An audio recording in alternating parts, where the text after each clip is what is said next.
S, வீடு, schools, hotels, store room இங்கெல்லாம் partition wall கட்டணும்னாலும் இப்போ பில்டிங் ஓனர்ஸோட first choice Renocon rapid wall panels. தமிழர்களின் number one choice Tamil Matrimony. உண்மையாவே பொருத்தம் அப்படிங்கிறது எதுக்காக பார்க்கணும், ஏன் பார்க்கணும்? திருமண பொருத்தம் அப்படிங்கிறதுல 10 பொருத்தம் இருக்குது. இந்த 10க்கு 10 பொருத்தம் இருந்தும் நம்ம ஊரில் நிறைய பேருடைய கல்யாண வாழ்க்கை பிரச்சனையாகுது. கல்யாணமாகி பிரிகிறாங்க, இல்லை யாரோ ஒருத்தர் இறந்துறாங்க, இல்லை குழந்தை இல்லாமல் போகுது, இல்லை இன்னொரு கல்யாணம் ஏற்படுது. இது எல்லாத்துக்குமே காரணம் ஒரு மிகப்பெரிய ரகசியம் பின்னாடி இருக்கு மேடம். அது என்னென்னா, பொருத்தம் பார்க்குறதுல இந்த ஆதிக்கத்தை கண்டிப்பாக நம்ம பார்த்தா மட்டும்தான் நம்ம பார்க்குற பொருத்தமும் மாங்கல்ய வாழ்க்கையை நிலைக்கும். இது வள்ளுவர் குலம் ஆதி காலத்திலேருந்து, அதாவது பொங்கனவர் சித்தர் அவருடைய வம்சவழி, அவருடைய ஆதிக்கத்துக்கு முன்னாடி இருந்து உருவான திருவள்ளுவர் குலம். வள்ளுவர் குலங்கிற ஜாதக ஜோதிட வம்சத்தை பார்க்கக்கூடிய ஒரு குலம். அவங்க ஆதி காலத்துலேருந்து பார்த்துட்டு வந்த முறை இது இன்னைக்கு யாரும் பார்க்கறது இல்லை. அதுதான் திருமண பொருத்தத்துக்கு மிகப்பெரிய ரகசியம். காதல் திருமணத்துல பொருத்தமே பார்க்காம கல்யாணம் பண்றாங்க. காரணம் அந்த ஆன்மாவுடைய ஆதிக்கம்.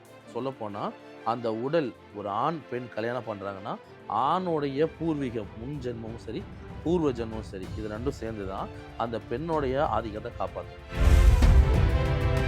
மனைவி பிரிஞ்சிருப்பாங்க, இறந்துருப்பாங்க, இல்லை 2 தடவை ஏற்பட்டிருக்கலாம், இல்லை டைவர்ஸாக இருக்கும், இல்லை எத்தனை பேரை கல்யாணம் பண்ணாலும் அந்த வாழ்க்கை நிலைக்காமையே தனிமையாகவே இருப்பாங்க. இவங்க எல்லாருடைய வாழ்க்கையிலையும் முக்கியமாக அதில் ஒரு 5 ராசி 4 ராசி 5 ராசி இருக்கும் மேடம். மேஷம், கடகம், விருச்சகம், மகரம், துலாம், இந்த 5 ராசிக்காரங்க இவங்களுக்கு இது அதிகமாக நடக்குது. ஆதன ஆன்மீகம் நேயர்களுக்கு ஷாம்லாவின் அன்பு கலந்த வணக்கங்கள். நம்ம ஆதன ஆன்மீகத்துல ஆன்மீகம் சம்பந்தப்பட்ட பல கேள்விகளுக்குமே தினம்தோறும் ஒவ்வொரு வகைகள்ல பதில்களை பார்த்துக்கிட்டு இருக்கோம். அந்த வகையில நம்ம கூட தொடர்ந்து ஜோதிடத்தை பத்தியும் நிறைய கோவில்களை பத்தியும் சொல்லிக்கிட்டு இருக்கக்கூடிய மணிராஜ் வள்ளுவ ஜோதிடர் அவர்கள் இன்னைக்கு நம்மோடு இணைஞ்சிருக்கிறார். நிறைய விஷயங்களை இன்னைக்கும் கேட்டு தெரிஞ்சுக்க போறோம்.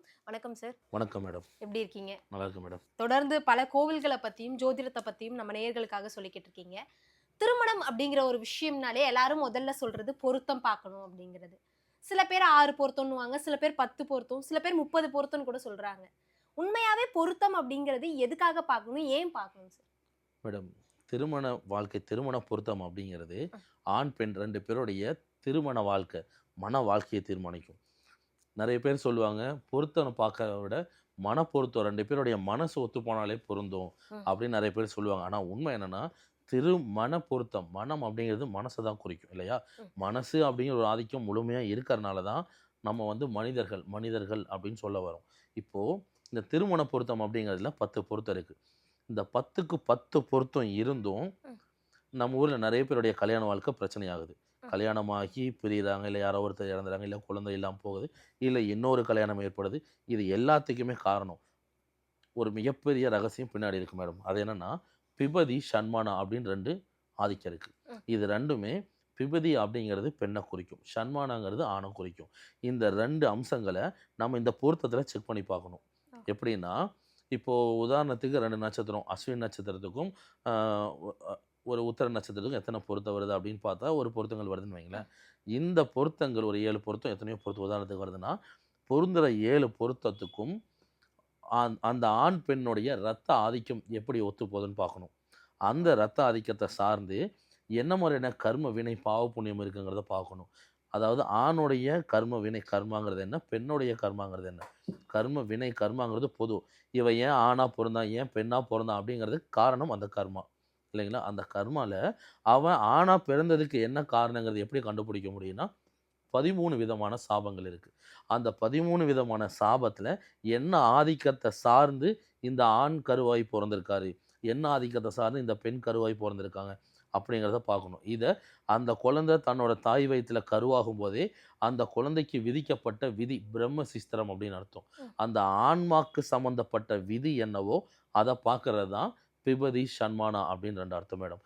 10 பொருத்தம் பார்க்குறதுல இந்த ஆதிக்கத்தை கண்டிப்பாக நம்ம பார்த்தா மட்டும்தான் நம்ம பார்க்குற பொருத்தமும் மாங்கல்ய வாழ்க்கையை நிலைக்கும். ஏன்னா இன்றைக்கி எத்தனையோ, அதாவது டெக்னாலஜி ரொம்ப டெவலப் ஆயிடுச்சு மேடம். நம்ம ஃபோனில் பார்த்துக்கலாம், புக்கில் பார்க்கலாம், எங்கே வேணாலும் பார்த்துக்கலாம். 10க்கு 7 பொருத்தம் தாராளமாக கல்யாணம் பண்ணலாம். ஜாதகம் எந்த ஒரு சுத்த ஜாதகம் 2 பேருக்கும் பொருந்ததுன்னா கல்யாணம் பண்ணலாம், இல்லை தோஷங்கள் கரெக்டாக இருக்குன்னா கல்யாணம் பண்ணலாம். அதை தாண்டி என் கல்யாண வாழ்க்கை இன்னைக்கு பாதிப்பாகுது இல்லை. ம். அதுக்கு காரணம் இந்த பிபதி ஷண்மானாங்கிற 2 ஆதிக்கத்தை பார்க்காம தான். பிபதி அப்படிங்கிறது ஆணுடைய உயிர் சக்தியும், ஷண்மானாங்கிறது பெண்ணுடைய கருமுட்டையோட சக்தியும் குறிக்கும். ம். இந்த 2 ஆதிக்கம் ஜாதக ஜோதிட விதியில இன்னைக்கு யாரும் பார்க்கறது இல்லை. இது வள்ளுவர் குலம் ஆதி காலத்திலேருந்து, அதாவது கொங்கணவர் சித்தர் அவருடைய வம்சாவளி, அவருடைய ஆதிக்கத்துக்கு முன்னாடி இருந்து உருவான திருவள்ளுவர் குலம். வள்ளுவர் குலங்கிற ஜாதக ஜோதிட அம்சத்தை பார்க்கக்கூடிய ஒரு குலம். அவங்க ஆதி காலத்துலேருந்து பார்த்துட்டு வந்த முறை இது இன்னைக்கு யாரும் பார்க்கறது இல்லை. அதுதான் திருமண பொருத்தத்தில் இருக்க மிகப்பெரிய ரகசியம். இது பொருந்துகிற பொருத்தங்கள் இல்லாமல் அந்த பொருத்தத்துக்கு பின்னாடி அந்த ஆணுடைய கர்மா என்ன, ஆணுடைய பாவம் என்ன அப்படிங்கிறத பார்க்கணும். பெண்ணுடைய கர்ம வினை என்ன, பெண்ணுடைய பாவம் என்னங்கிறத பார்க்கணும். இந்த 2 பேர் ஒன்று சேர்ந்தால் ஒன்று சேரக்கூடிய நட்சத்திரம், அந்த நட்சத்திரத்துக்கு உண்டான பொருத்தமும் இந்த 2 ஆன்மாக்கு உண்டான பொருத்தம், அதுதான் பிபதி ஷண்மானா. இந்த ஆன்மா ஏன் இந்த ஆண் உடலை தேர்வு செஞ்சது, இந்த ஆன்மா ஏன் பெண் உடலை தேர்வு செஞ்சுன்னு ஒரு காரணம் இருக்கு இல்லையா.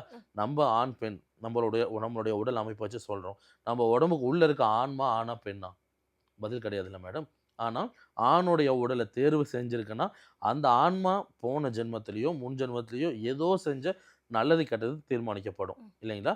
அதுதான் பெண்ணுக்கும். இந்த 2 ஆன்மா ஒன்று சேர்ந்து அவங்க மூலிமா ஒரு உயிர் இந்த கலியுக பிரபஞ்ச பூமியில் பிறக்குது அப்படின்னா அந்த பிறக்கிற குழந்தையோட ஆன்மா யாருடையது, அந்த ஆன்மா செஞ்ச பாவ புண்ணியம் என்ன, அந்த ஆன்மா யாருடைய ஆன்மாவை சார்ந்து கருவாயிருக்கு, அந்த குழந்தையோட உடல் யாருடைய ரத்த ஆதிக்கத்தை சார்ந்து கருவாய் பிறந்திருக்கு அப்படிங்கிற அம்சம் இருக்குது. இதை பிரித்து பார்க்கணும் பொருத்தத்தில். இவ்வளோ விஷயங்கள் பார்க்காம விட்டனால தான் இன்னைக்கு பொருத்தம் நல்லா இருந்தும் எத்தனையோ பேருடைய கல்யாண வாழ்க்கை பாதியில் நிற்கிறதுக்கு காரணம். நீங்க சொல்லியிருந்த மாதிரி இப்போ வந்து அரேஞ்ச் மேரேஜ்லாம் மோஸ்ட்லி பண்றாங்க அப்படின்ற பட்சத்துல நீங்க சொன்ன மாதிரி 10 பொருத்தம் பார்த்து தான் பண்ணுவாங்க. அதுல 7 பொருத்தம் இருந்தாலே கல்யாணம் பண்ணலான்னுவாங்க. சில பேருக்கு 10க்கு 10 பொருத்தம் இருந்தும் இப்ப நிறைய பேருக்கு டிவோர்ஸ் ஆகுது. 10க்கு 9 பொருத்தம் இருந்துமே டிவோர்ஸ் ஆகுது. இதுவே காதல் திருமணத்துல பொருத்தமே பார்க்காம கல்யாணம் பண்றாங்க. நிறைய பேர் வேற மதமா இருக்கட்டும் இல்ல வெளிநாடா இருக்கட்டும், அவங்க யாரும் பொருத்தம் பார்க்கறது இல்லையா மேடம். கல்யாணம் பண்ணி நல்லா இருக்காங்க. நம்ம ஊர்லயே பொருத்தமே பார்க்காம எத்தனையோ பேர் கல்யாணம் பண்ணி வாழ்க்கை நல்லாவும் இருக்கு. பொருத்தம் பார்த்து கல்யாணம் பண்ணவங்க வாழ்க்கையும் நல்லா இருக்கு. ஆனா அப்படி பொருத்தம் பார்த்து கல்யாணம் பண்ணவங்க வாழ்க்கையும் பிரச்சனையாகவும் இருக்கு. இது எல்லாமே காரணம் அந்த ஆன்மாவுடைய ஆதிக்கம். சொல்லப்போனா அந்த உடல் ஒரு ஆண் பெண் கல்யாணம் பண்றாங்கன்னா ஆணுடைய பூர்வீகம் முன் ஜென்மமும் சரி பூர்வ ஜென்மமும் சரி இது 2ம் சேர்ந்து தான் அந்த பெண்ணுடைய ஆதிக்கத்தை காப்பாற்றும். பெண்ணுடைய அம்சமும் சேர்ந்து தான் இந்த ஆணுடைய ஆதிக்கத்தை காப்பாற்றும்.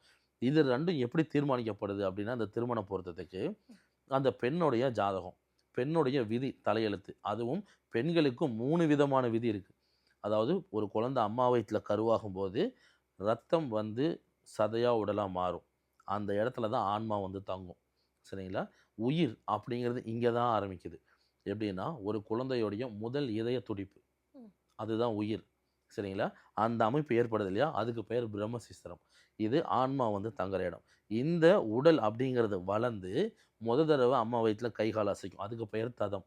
இந்த ஆதிக்கம் நடக்கிறது, அதுக்கு பெயர் 2வது விதி. ஆணாக இருந்தால் பிரம்மசிஸ்திரங்கிற ஆன்மாவுடைய விதியும் ததம் அப்படிங்கிற உடலோட விதி இந்த 2 ஆதிக்கத்தோடய நின்றுடும். இது பெண்ணாக இருந்தால் 3வது ஒரு விதி இருக்குது. அது என்னென்னா ஒரு குழந்தை அம்மா வயிற்றில் கருவாகி பிறந்ததுலேருந்து ஒரு பெண் வயசுக்கு வர வரைக்கும் அவள் குழந்தை தான். என்னைக்கு பெரிய பொண்ணு ஆகிறாளோ அன்னைக்கு தான் அந்த பெண்ணுடைய ருது ஜென்ம விதி அப்படிங்கிறது வேலை செய்ய ஆரம்பிக்கும். அந்த ருது ஜென்ம விதி தான் இது எல்லாத்துக்குமே காரணம். ஏன்னா பூமியில் பிறக்கிற ஒவ்வொரு உயிருக்கும் சரிங்களா ஒரு பெண்ணுடைய சக்தி தான் காரணம். ஏன்னா பெண் ஆவதும் பெண் அழிவதும் பெண், அகில உலகமே பெண்ணுடைய சக்தி தான். பெண் அப்படிங்கிறவங்க அந்த பெண்ணுடைய ருது ஜென்ம விதிங்கிறது என்ன, உடம்புல இருக்க ரத்தம் தீட்டா உதிரமாக கழிவாக வெளியேற்றப்படுது இல்லையா, அந்த ஆதிக்கத்தை சார்ந்து தான் இந்த பெண் இந்த அகில உலகத்தையே ஆள்வா. அப்போது அந்த பெண் யாரை கல்யாணம் பண்ணுறாங்களோ அவங்களுடைய தலையெழுத்து ஒரு பெண் ருது அடையக்கூடிய இடத்த சார்ந்து தான் இருக்குது. நம்ம திருமண பொருத்தம் சொன்னோமா, திருமண பொருத்தத்தில் 7 பொருத்தம் 10 பொருத்தம் இருந்தும் வாழ்க்கை நல்லா இருக்குன்னா அது காரணம் அந்த பெண்ணுடைய ருது ஜென்ம விதி தான். அதே வாழ்க்கை சரியில்லைனாலும் அது காரணம் அந்த பெண்ணுடைய ருது ஜென்ம விதி தான். இப்போ திருமண பொருத்தம் நல்லா இருந்தும் ஒரு சிலருக்கு பார்த்தீங்கன்னா 2 தாரம் ஏற்பட்டிருக்கும். ஒரு சிலருக்கு எத்தனை தாரம் ஆனாலும் அந்த கணவர் நிற்க மாட்டார். ஒரு சிலருக்கு கல்யாணம் ஆன ரொம்ப சீக்கிரத்தில் இறந்துடுவாங்க, இல்லை பிரிஞ்சிருவாங்க. குழந்தை பிறந்த உடனே இறந்துருவாங்க கணவரோ மனைவியோ. இந்த அமைப்பெல்லாம் இருக்குது. இதெல்லாம் நம்ம பார்த்துருப்போம். இதெல்லாம் பொருத்த பார்க்கும்போது பொருந்தி தானே இருக்கும். ஏன் கல்யாணம் ஆனதுக்கப்புறம் இது நடக்குது, இது மாறுது? 2 விஷயம் இருக்குது. ஒரு பெண்ணுடைய ருது ஜென்ம விதி காரணம். 2வது அந்த ஆண் பெண் அவங்க 2 பேருக்கும் அவங்க பூர்வீகத்தில் இருக்கிற பாவ புண்ணியம் தீர்மானிக்கப்படும். அப்படின்னா பெரிய உதாரணத்துக்கு நீங்களே இருக்கீங்கன்னா உங்கள் வாழ்க்கையில் நீங்கள் செய்கிற எல்லா நல்லதுக்கும் நீங்கள் தான் காரணம், எல்லா கெட்டதுக்கும் நீங்கள் தான் காரணம் இல்லையா? நீங்கள் பிறந்ததுக்கு யார் மேடம் காரணம்? உங்கள் அப்பா அம்மா. அப்போ உங்களுடைய விதி, இந்த உடல் உருவாகிறதுக்கு உண்டான அத்தனை ஆதிக்கமும் உங்கள் அப்பா அம்மா கொடுத்தது தானே. அப்பாவுடைய ரத்தம் அம்மாவுடைய ரத்தம் தானே இது காரணம். இந்த ஆதிக்கம் தான் உங்களை தீர்மானிச்சது. அதே மாதிரி ஒரு பெண்ணுக்கு இந்த அம்சம்னா ஆணுக்கும் அதே ஆதிக்கம், அதே அப்பா அம்மா கொடுத்த உடல் தான். அவங்களுடைய பாவ புண்ணியம் எப்படி சம்மந்தப்படுன்னா அவங்க உடம்புலேருந்து வரக்கூடிய பிளட் ரத்தம். அந்த ரத்தம் பாருங்க, காணம், அணுகானம், தகானம்னு 3 இருக்குது. நம்ம டிஎன்ஏ சொல்லுவோம் இல்லையா, அதில் இருக்க வெள்ளையணுக்கள், சிகப்பணுக்கள். இது மூலியமாக தான் அப்பா அம்மாவுடைய ஆதிக்கம் பிறக்கிற குழந்தைக்கு வருது. அதான் சொல்லுவோம், ஒரு குழந்தை பிறந்தா இந்த குழந்தை வந்து அப்பா ஜாடையில் இருக்குது, இல்லை அம்மா ஜாடையில் இருக்குது அப்படின்னு சொல்கிறேன் இல்லையா. அப்பா செஞ்ச வேலை தொழிலே செய்து, இல்லை அவன் கொள்ளு தத்தா மாதிரி இருக்குது, பாட்டி மாதிரி இருக்குது, அவங்கள மாதிரியே பல் வரிசை இருக்குது, சிரிப்பு இருக்குன்னு சொல்கிறேன்ல. இது எல்லாத்துக்கும் இந்த ரத்த ஆதிக்கம் தான் காரணம். இது அவங்களுடைய பூர்வ ஜென்மம் சம்மந்தப்பட்டது.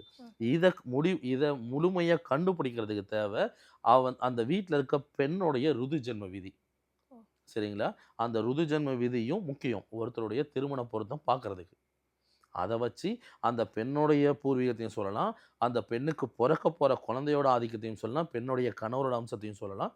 ஒரு பெண்ணை சுற்றி இருக்கிற அத்தனை ஆண்களோட தலையெழுத்துமே அந்த ருது ஜென்ம விதியில் இருக்கும். ஒரு பெண் இருக்கான்னா அவருடைய அப்பாவாக இருக்கட்டும், பெரியப்பாவாக இருக்கட்டும், மாமாவாக இருக்கட்டும், இல்லை அவங்க கூட பிறந்த அண்ணா தம்பியாக இருக்கட்டும், தாய் மாமாவாக இருக்கட்டும், அவங்களுக்கு பிறக்கிற குழந்தையாக இருக்கட்டும், கூட பிறந்த அண்ணன் தம்பியாக இருக்கட்டும், இந்த அத்தனை பேருடைய வாழ்க்கையும் அத்தனை பேருடைய பாவ புண்ணியத்தையும் கர்ம வினையையும் தீர்மானிக்கிறதோ வழி நடத்துகிறதோ ஒரு பெண்ணுடைய சக்தி தான், பெண்ணுடைய ருது ஜென்ம விதி மட்டும்தான். சரிங்களா? இவ்வளோ பெரிய விஷயம் இருக்குதுல. திருமண பொருத்தம் அப்படின்னாலே எல்லாரும் சொல்ற விஷயம் என்னன்னா, புத்திரபாகியம் இருக்கான்னு பாப்பாங்க, மங்கல்ய தோஷம் இல்ல அதுக்கான பலம் இருக்கான்னு தான் ஜெனரலா பாப்பாங்க. ஆனா திருமண பொருத்தத்துக்கு பின்னாடி நீங்க சொன்ன விஷயங்கள் இருக்குன்றதையும் தாண்டி இந்த ஒரு விஷயம் நம்ம எல்லாருமே கவனிக்கணும், இது யாருக்கும் தெரியாது அப்படின்னா அது என்ன தகவல்? ஏன்னா மேடம், 2 பேருக்கு பொருந்துற முதல் பொருத்தம் ரச்சு பொருத்தம், அதுதான் மாங்கல்ய பொருத்தம். சரடு பொருத்தம், கயிறு பொருத்தம்னு சொல்லுவோம். அந்த பொருந்துற மாங்கல்யம் அப்படிங்கிற அந்த ரச்சு பொருத்தத்தை 2 பேருடைய ஜாதகத்துக்கும் பிரித்து பார்க்கணும். 2 பேருடைய கர்ம வினை அப்படிங்கிற ஆதிக்கத்தை சார்ந்து இருக்கிற சாபம் என்ன சாபம் சார்ந்து இருக்குது அப்படிங்கிறத பார்க்கணும். எப்படின்னா, இப்போ மாங்கல்ய பொருத்தங்கிறதுக்கு என்ன மாதிரியான பாவ புண்ணியங்கள் இருக்கும் அப்படின்னு பார்த்தா, சாபங்கள் அப்படிங்கிறதுல பெண் சாபம் அப்படிங்கிறத பார்க்கணும், நீர் சாபம் பார்க்கணும், சர்ப்பம் பாம்பு சாபம், இது 3ஐயும் பார்த்தே ஆகணும். ஏன்னா இது 3 தான் ஒரு பெண் இல்லை ஆண் பெண்ணுடைய மாங்கல்யத்தை மட்டும் குறிக்கக்கூடிய ஆதிக்கம். 3 முடிச்சிருக்கு இல்லையா, அது 3 முடிச்சுக்கும் இந்த 3 பாவத்துக்கும் சம்மந்தம் இருக்குது. இது பாவமாக இருக்கா புண்ணியமாக இருக்காங்கிறத தெரிஞ்சுதான் பொருந்துற அந்த 7 பொருத்தமோ 8 பொருத்தமோ 10 பொருத்தத்தில் இருக்கிற முதல் பொருத்தமான மாங்கல்ய பொருத்தம், அதை ரச்சு பொருத்தங்கிறது பார்க்கும். வச்சு பொருத்தங்கிறது பேசும். அது எத்தனை சதவீதம் பேசுங்கிறது வரைக்கும் இதில் கண்டுபிடிச்சி சொல்ல முடியும் மேடம். அதுக்கு பிபதி அப்படிங்கிற பெண்ணுடைய ஆதிக்கம், ஷண்மானாங்கிற ஆணுடைய ஆதிக்கம், 2ஐயும் இந்த பொருந்துற மாங்கல்ய பொருத்தத்தோடையும் நம்ம பிரித்து பார்க்கணும். இதை தாண்டி 2 பேருடைய பூர்வீகத்தில் இருக்க பூர்வ ஜென்மத்துடைய கணக்கு, அதில் இருக்க பாவம் என்ன புண்ணியங்கிற அம்சத்தையும் பார்க்கணும். இந்த பொருத்தம் பார்க்கும்போது பெண்ணுடைய ருது ஜென்ம விதி, அந்த தேதியோ அந்த கிழமையோ அந்த நாளோ இல்லை அந்த மாதமோ பார்க்கணும். இது எல்லாமே பொருந்துற ஒரு பொருத்தத்தோடு வச்சு பார்க்கணும் மேடம். மாங்கல்யம் அப்படிங்கிறதுக்கு ரச்சு பொருத்தம் முக்கியம். அடுத்து குழந்தை பிறக்கிறதுனா குழந்தை பிறக்கிறதுக்கும் இந்த அம்சம் முக்கியம். ஏன்னா ஒரு வம்ச வர்க்கம் வளருது அப்படின்னா அது கல்யாணம் ஒரு அமைப்பு நல்லபடியாக ஏற்படணும். அந்த ஏற்பட்ட ஆண் பெண்ணுக்கு 2 பேருடைய பாவ புண்ணியம் எதுவாக இருந்தாலும் அது அவங்க செய்கிற புண்ணியத்தாலேயோ அவங்க செய்கிற தர்மத்தாலேயோ இல்லை அவங்க போய் வழிபடுற கோவில் கடவுளுடைய ஆதிக்கத்தாலேயோ அது ஏதோ ஒரு அம்சத்தில் குறையலாம், இல்லை இது எதுவும் பண்ணாமல் இருக்கனால அதிகமாக ஆகலாம். இதெல்லாம் தாண்டி அந்த ஆதிக்கம் வம்ச விருத்திங்கிற இடத்துக்கு தேவை முழுமையாக பார்த்தே ஆகணுங்கிறது இப்போ நான் சொன்ன பெண்ணுடைய ருது ஜென்ம விதியும் அதுக்கு பின்னாடி இருக்க 2 விதமான விதி பிபதி ஷண்மானா, இந்த 2 ஆதிக்கம் உள்ள பொருத்தத்தையும் கண்டிப்பாக பார்த்தே ஆகணும். பொருந்துற ஒவ்வொரு பொருத்தத்துக்கும் பார்க்கணும். 7 பொருத்தம் பொருந்ததுன்னா அதில் முக்கியமான 2 பொருத்தம் மாங்கல்ய பொருத்தம், இன்னொன்று யோனி பொருத்தம். இது 2 ரொம்ப முக்கியம். இந்த 2 பொருத்தத்துக்கு நம்ம பார்த்தாலே போதும். மீதி பொருத்தங்கள் இருந்தாலும் இல்லைனாலும் கல்யாணம் பண்ணலாம், வாழ்க்கை நல்லா இருக்கும். ஒருவேளை இதில் ஏதாவது தொந்தரவு குறை இருந்தால் அது என்ன மாதிரியான பாவம் இருக்கோ அதை முறையாக கண்டுபிடிச்சு அதை நிவர்த்தி பண்ணி கல்யாணம் பண்ணால் வாழ்க்கை நல்லபடியாக மாறும். இன்னைக்கு எத்தனையோ பேருடைய வாழ்க்கை கல்யாணம் ஆகி கணவரை இறந்துருக்காங்க, கணவனை பிரிஞ்சிருப்பாங்க, இல்லை கணவன் 2 தாரம் ஏற்பட்டிருக்கும், மனைவி பிரிஞ்சிருப்பாங்க, இறந்துருப்பாங்க, இல்லை 2 தாரம் ஏற்பட்டிருக்கலாம், இல்லை டைவர்ஸாக இருக்கும், இல்லை எத்தனை பேரை கல்யாணம் பண்ணாலும் அந்த வாழ்க்கை நிலைக்காமையே தனிமையாகவே இருப்பாங்க. இவங்க எல்லாருடைய வாழ்க்கையிலையும் முக்கியமாக அதில் ஒரு 5 ராசி 4 ராசி 5 ராசி இருக்கும் மேடம். மேஷம், கடகம், விருச்சகம், மகரம், துலாம். சரிங்களா? இந்த 5 ராசிக்காரங்க இவங்களுக்கு இது அதிகமாக நடக்குது. மீதி இருக்க எல்லா ராசிக்கும் இருக்கு, ஆனால் இந்த ராசியில் இருக்கவங்களுக்கு ரொம்ப அதிகமாக இருக்கு. ஏன் சார் அப்படி அந்த 5 சொல்கிறேன் ஏன் அப்படின்னா, இந்த 5 ராசி அப்படிங்கிறது செவ்வாங்கிற கிரகமும் சுக்கிரன் அப்படிங்கிற ஆதிக்கம், சுக்கிரனுங்கிற கிரகத்துடைய 2 பேருடைய பாவ புண்ணியம் அதிகமாக சம்மந்தப்பட்டிருக்கும். சரிங்களா? முக்கியமாக செவ்வாங்கிற கிரகம் நம்ம உடம்புல இருக்கிற பிளட் ரத்தத்தை குறிக்கும். அந்த ரத்தம் தானே உயிரையும் உடலையும் உற்பத்தி பண்ணுது. அந்த ரத்தம் தான் நம்ம விதியை உருவாக்கி கொடுக்குது. ரத்தம் தான் வாழ்க்கையை அமைச்சு கொடுக்குது. அந்த ரத்தம் தான் இந்த மண்ணில் இந்த கலியுக பிரபஞ்சத்தில் ஒரு ஆண் இல்லை ஒரு பெண் இந்த உயிர் எப்படி வாழணுங்கிற ஒட்டுமொத்த ஆதிக்கத்தையும் தீர்மானித்து கொடுக்குது. அப்போது இதோடைய அம்சம் நல்லா இருந்தாலும் சரி, இல்லை பாதிப்பாக இருந்தாலும் சரி, இது அதிகமான தாக்கத்தையும் பாதிப்பையும் வாங்குறது இந்த ராசிகள் தான். இந்த ராசிகள் எல்லா ராசிகளும் இருக்காங்க, இந்த ராசிகள் அதிகம். அப்போது இவ்வளோ பெரிய ஆதிக்கம் இந்த திருமண பொருத்தம் அப்படிங்கிற விஷயத்தில் இருக்குது. இப்போ திருமணத்துக்கு முன்னாடியே இந்த பொருத்தம் பார்க்குறாங்க. நீங்க சொல்லியிருந்தீங்க, அந்த திருமணத்துக்கு முன்னாடி நம்ம பொருத்தம் பார்க்கும்போது, அவங்களுடைய வாழ்க்கையில அடுத்து என்னென்ன மாதிரியான விஷயங்கள் நடக்குன்றத அந்த இடத்துலயே நம்ம கணிச்சிடலாம் அப்படின்னு சொல்லி. கண்டிப்பாக மேடம். இப்போ இந்த குழந்தை பிறந்து ஒண்ணு அம்மா ஜாடையிலயோ இல்ல அப்பா ஜாடையிலயோ இருந்தா, ஒரே மாதிரி ஜாடையில இருந்தா அவங்க அப்பா இறந்துருவாங்க அப்படி இல்லை மேடம். அப்படின்னு நான் ஒரு விஷயம் கேள்விப்பட்டிருக்கேன். ம். அப்போ அந்த விஷயங்களையும் அதுல பார்த்தா அதுக்கும் தீர்வு தர முடியும். கண்டிப்பாக தீர்வு இருக்குது மேடம். எப்படின்னா, ஒரு குழந்தை பிறந்தா அந்த குழந்தை அப்பா ஜாடையில் இருக்குது, அம்மா மாதிரி இருக்குது, இல்லை அப்பா செஞ்ச வேலை தொழில் அம்மாவோட பூர்வீகம் சம்மந்த பாட்டி மாதிரியோ இப்படிலாம் இருக்குன்னு சொல்கிறோம் இல்லையா? இதுக்கு என்ன காரணம்னா, அந்த குழந்தை அம்மா வயிற்றில் கருவாகி பிறக்கும் போதே, அதாவது அப்பாவுடைய ரத்தம் அம்மாவுடைய ரத்தம் ரெண்டும் சேர்ந்தாதான் ஒரு குழந்தை பிறக்கும். பிறக்கிற குழந்தையோட உடம்புல யாருடைய பிளட் ரத்தம் அதிகம் 150% மேலே அதிகமாக இருக்குன்னு பார்க்கணும். சரிங்களா? அதுதான் அந்த குழந்தையோட இந்த ஆதிக்கத்தை தீர்மானிக்கும். இந்த குழந்தை அப்பா மாதிரி இருக்குது, இல்லை அம்மா மாதிரி இருக்குது அப்படிங்கிற அம்சத்தை. அப்போது அப்பாவுடைய ரத்த ஆதிக்கம் அதிகமாக இருந்தால் குழந்தையோடைய ஒட்டுமொத்த வாழ்க்கை அப்பாவுடைய பாவத்தையும் அதிகமாக வச்சுருக்கும், அப்பாவுடைய புண்ணியத்தையும் அதிகமாக வச்சுருக்கும். அந்த பாவ புண்ணியம் தான் அவங்களுடைய அப்பாவுடைய வாழ்க்கையை தீர்மானிக்கும். அந்த குழந்தையோட அப்பாவுடைய தலையெழுத்து தீர்மானிக்கும். அதனால தான் ஒரு வீட்டில் குழந்தையோட ஜாதகம் பார்த்தா போதும், பெரியவங்களுக்கு பார்க்க வேணாம் அப்படின்னு சொல்கிறதுலாம் காரணம் இதுதான். ஏன்னா பிறக்கிற குழந்தை அப்பாவோட ஆதிக்கமா அம்மாவுடைய ஆதிக்கமா யாருடைய ரத்த ஆதிக்கத்தில் இருக்கா அப்படின்னு தெரிஞ்சால் அவங்களுடைய பூர்வீகத்தில் அவங்க வழியில் இருக்கிற பாவ புண்ணியம் என்ன அப்படின்னு தெரிஞ்சாலே போதும். அந்த பாவம் அதிகமாக இருந்தாலும் அதை நம்ம நிவர்த்தி பண்ணாலே அந்த குழந்தையோட வாழ்க்கை, அந்த குடும்பத்தோட வாழ்க்கை இல்லை, அந்த ஒட்டுமொத்த வம்ச வர்க்கத்தோட வாழ்க்கையே நல்லாயிருக்கும். சரிங்களா? அதுக்கு பின்னாடி இருக்கிற கர்மா என்னன்னு தெரிஞ்சு அது உள்ளே இருக்கிற 13 விதமான சாபத்தில் என்ன மாதிரியான சாபங்கள் இந்த குழந்தை எடுத்திருக்கு, என்ன காரணத்தால் அப்பாவுடைய ஜாடை இந்த குழந்தைக்கு வருது, அம்மாவுடைய வம்சவழி ஆதிக்கம் இந்த குழந்தைக்கு வருது அப்படிங்கிறது இதை வச்சு நம்மளால் பார்க்க முடியும். அந்த காரணத்தை கண்டுபிடிச்சால் அதையும் நம்மளால் நிவர்த்தி பண்ணி கொடுக்க முடியும்.